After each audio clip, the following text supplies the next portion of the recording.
Inilah Dana Official. Hai, hari ini kita masak ikan tongkol tumis Aceh. Nah, sebelumnya di like, komen, share, dan subscribe ya bunda. Nah, untuk bahannya ini ada setengah kilo ikan tongkol yang sudah saya bersihin. Terus ada 1 daun pandan dan juga 1 daun kari, 1 jeruk nipis, 1 bawang diiris-iris, itu untuk tumis nanti ya, dan juga 1 sendok garam. Nah, untuk bumbunya ada 7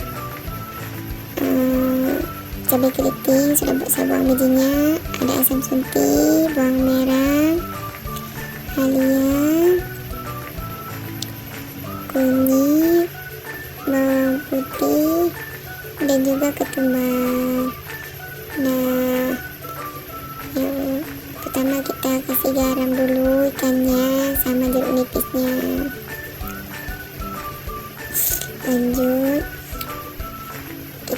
kita panasin minyak. Kalau sudah, langsung kita tumis bawangnya dan sama rempahnya.